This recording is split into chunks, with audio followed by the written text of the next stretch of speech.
ಟೂಲ್ಗಳನ್ನು ಜೇಬಿಗೆ ಸಿಕ್ಕಿಸಿಕೊಂಡು ವಿದ್ಯುತ್ ಕಂಬಕ್ಕೆ ಸರಸರನೆ ಏರಿ ತಂತಿ ಸರಿಪಡಿಸಿ ಅದೇ ವೇಗದಲ್ಲಿ ಕೆಳಗಿಳಿಯುವ ಈ ಮಹಿಳಾ ಪವರ್ ವುಮನ್ ಈಗ ರಾಷ್ಟ್ರವ್ಯಾಪಿ ಸುದ್ದಿಯಲ್ಲಿದ್ದಾಳೆ. ಪ್ರತಿ ಕ್ಷೇತ್ರದಲ್ಲಿಯೂ ಉದ್ಯೋಗದಲ್ಲಿ ಸಮಾನತೆ ಬೇಕೆಂಬ ಹಠ, ಸಾಧಿಸಲೇಬೇಕೆಂಬ ಛಲ ತೆಲಂಗಾಣದ ಈ ಬಬ್ಬುರಿ ಶಿರೀಷಾ ಏರಿಸಿದ್ದು ವಿದ್ಯುತ್ ಕಂಬಕ್ಕಷ್ಟೇ ಅಲ್ಲ, ಕೀರ್ತಿಯ ಉತ್ತುಂಗಕ್ಕೂ ಏರಿಸಿದೆ. ತೆಲಂಗಾಣದ ಸಿದ್ದಿಪೇಟೆ ಜಿಲ್ಲೆಯ ಕುಗ್ರಾಮದ ಶಿರೀಷಾ ಎಂಬ ಯುವತಿಯ ಯಶೋಗಾಥೆ ಬೆರಗು ಮೂಡಿಸುವಂತಿದೆ. ಬಡಕೂಲಿ ಕಾರ್ಮಿಕ ಕುಟುಂಬದಲ್ಲಿ ಜನಿಸಿದ ಶಿರೀಷಾ ಸಾಧನೆ ಎಲ್ಲಾ ಮಹಿಳೆಯರಿಗೂ ಸ್ಫೂರ್ತಿ. ಬಾಲ್ಯದಿಂದಲೇ ಸರ್ಕಾರಿ ಕೆಲಸಕ್ಕೆ ಸೇರಬೇಕೆಂಬ ಬಯಕೆ ಶಿರೀಷಾಳದ್ದು. ಸಹೋದರ ಮಾವ ಬಿ. ಶೇಖರ್ ತೆಲಂಗಾಣ ದಕ್ಷಿಣ ವಿದ್ಯುತ್ ವಿತರಣಾ ನಿಗಮದಲ್ಲಿ ಉಪ ಎಂಜಿನಿಯರ್ ಆಗಿದ್ದರು. ಶಿರೀಷಾಗೂ ಈ ಕ್ಷೇತ್ರದಲ್ಲಿ ಆಸಕ್ತಿ ಮೂಡಿದ್ದು ತಮ್ಮ ಕನಸನ್ನು ಮಾವನ ಬಳಿ ಹೇಳಿಕೊಂಡರು. ಮಾವನ ಮಾರ್ಗದರ್ಶನದಂತೆ ಐಟಿಐಯಲ್ಲಿ ಎಲೆಕ್ಟ್ರಿಷಿಯನ್ ತರಬೇತಿ ಪಡೆದರು. 2019ರಲ್ಲಿ ಟಿಎಸ್ಎಸ್ಪಿಡಿಸಿಎಲ್ ಜೂನಿಯರ್ ಲೈನ್ಮನ್ ಹುದ್ದೆಗೆ ನೇಮಕಾತಿ ಪ್ರಕಟಿಸಿತು. ಆದರೆ ಆ ಹುದ್ದೆಗೆ ಅರ್ಜಿ ಸಲ್ಲಿಸಲು ಮಹಿಳೆಯರಿಗೆ ಅವಕಾಶ ಇರಲಿಲ್ಲ. ಪ್ರಶ್ನಿಸಿದಾಗ ಮಹಿಳೆಯರಿಗೆ 18 ಅಡಿ ಕಂಬ ಏರಲು ಸಾಧ್ಯವಿಲ್ಲ ಎಂಬ ಉತ್ತರ ಸಂಸ್ಥೆಯಿಂದ ಬಂತು. ಇಲ್ಲೇ ಶಿರೀಷಾಳ ಛಲ ಇಮ್ಮಡಿಯಾಗಿದ್ದು.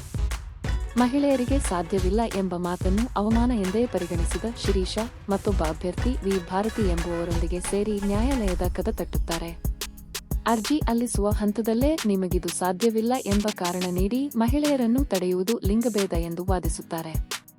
ಈ ವಿಷಯವನ್ನು ಗಂಭೀರವಾಗಿ ಪರಿಗಣಿಸಿದ ನ್ಯಾಯಾಲಯ ಮಹಿಳೆಯರಿಗೂ ಅರ್ಜಿ ಸಲ್ಲಿಸಲು ಅವಕಾಶ ನೀಡಬೇಕು ಎಂದು ಸೂಚಿಸಿತು. ಆದರೆ ಸಮಸ್ಯೆ ಅಲ್ಲಿಗೆ ಮುಗಿಯಲಿಲ್ಲ. ಪರೀಕ್ಷೆಯಲ್ಲಿ ಉತ್ತೀರ್ಣರಾದ ಬಳಿಕ ಅವರ ಫಲಿತಾಂಶವನ್ನು ತಡೆಹಿಡಿಯಲಾಯಿತು. ಇದರಿಂದ ಮತ್ತೆ ನ್ಯಾಯಾಲಯದ ಮೊರೆ ಹೋಗಬೇಕಾಯಿತು. ಕೊನೆಗೆ ಹೈಕೋರ್ಟ್ ಆದೇಶದಂತೆ ಶಿರೀಷಾ ಮತ್ತು ಭಾರತಿ ಅವರಿಗೆ ವಿದ್ಯುತ್ ಕಂಬ ಏರುವ ಪೋಲ್ ಕ್ಲೈಂಬಿಂಗ್ ಟೆಸ್ಟ್ ಅವಕಾಶ ದೊರಕಿತು. ಜೂನಿಯರ್ ಲೈನ್ಮನ್ ಹುದ್ದೆಗೆ ಆಯ್ಕೆಯಾಗಬೇಕಾದರೆ ಅಭ್ಯರ್ಥಿಗಳು ವಿದ್ಯುತ್ ಕಂಬವನ್ನು ನಿರ್ದಿಷ್ಟ ಸಮಯದಲ್ಲಿ ಏರಿ ಇಳಿಯಬೇಕು. ಈ ಪರೀಕ್ಷೆಯನ್ನೇ ಮಹಿಳೆಯರು ಪಾಸಾಗಲಾರರು ಎಂದು ಹಲವರು ಭಾವಿಸಿದ್ದರು. ಆದರೆ ಹಠವಾದಿ ಶಿರೀಷಾ ಈ ಪರೀಕ್ಷೆಯಲ್ಲೂ ಪಾಸಾಗಬೇಕು ಎಂದು ಪಣತೊಟ್ಟಿದ್ದರು. ಈಗ ಉದ್ಯೋಗ ಪಡೆಯುವುದೊಂದೇ ಆಗಿರಲಿಲ್ಲ ಆಕೆಯ ಗುರಿ. ಈ ಕೆಲಸಕ್ಕೆ ಮಹಿಳೆಯರು ಅರ್ಹರು ಎಂಬುದನ್ನು ಪುರುಷ ಪ್ರಧಾನ ಸಮಾಜದ ಮುಂದೆ ಸಾಬೀತುಪಡಿಸಬೇಕಿತ್ತು. ಅದರಂತೆ ತಮ್ಮ ಮಾವನ ಮಾರ್ಗದರ್ಶನದಲ್ಲಿ ಪ್ರತಿದಿನ ಕಂಬ ಏರುವುದನ್ನು ಅಭ್ಯಾಸ ಮಾಡುತ್ತಾರೆ. ಪರೀಕ್ಷೆ ಹತ್ತಿರ ಬರುತ್ತಿದ್ದಂತೆ ಸಲೀಸಾಗಿ ಕಂಬ ಏರುವುದನ್ನು ಶಿರೀಷಾ ಕಲಿಯುತ್ತಾರೆ. ಪರೀಕ್ಷೆ ದಿನ ಅವರು 1 ನಿಮಿಷಕ್ಕಿಂತ ಕಡಿಮೆ ಸಮಯದಲ್ಲಿ ಕಂಬ ಏರಿ ಇಳಿದು ಪರೀಕ್ಷೆಯಲ್ಲಿ ಪಾಸಾಗುತ್ತಾರೆ. 2022ರಲ್ಲಿ ಜೂನಿಯರ್ ಲೈನ್ಮನ್ ಆಗಿ ನೇಮಕಗೊಂಡ ಶಿರೀಷಾ ತೆಲಂಗಾಣ ವಿದ್ಯುತ್ ವಿತರಣಾ ಸಂಸ್ಥೆಯ ಮೊದಲ ಮಹಿಳಾ ಲೈನ್ಮನ್ ಆಗಿ ಇತಿಹಾಸ ನಿರ್ಮಿಸುತ್ತಾರೆ. ಈ ಘಟನೆಯ ಬಳಿಕ ತೆಲಂಗಾಣದಲ್ಲಿ ಮಹಿಳೆಯರಿಗೆ ಲೈನ್ಮನ್ ಹುದ್ದೆಗಳ ಬಾಗಿಲು ತೆರೆಯಿತು. ಹಿಂದೆ ಪುರುಷರಿಗೆ ಮೀಸಲಾಗಿದ್ದ ಉದ್ಯೋಗದಲ್ಲಿ ಮಹಿಳೆಯರು ಅವಕಾಶ ಪಡೆಯಲು ದಾರಿ ನಿರ್ಮಾಣವಾಗಿದೆ. चली गई, मैं भी कंप्लेन करती हूँ. अरे ये लाइनमैन कहाँ रह गया? वो तो आ गई. आ गई नहीं, लाइनमैन आ गया.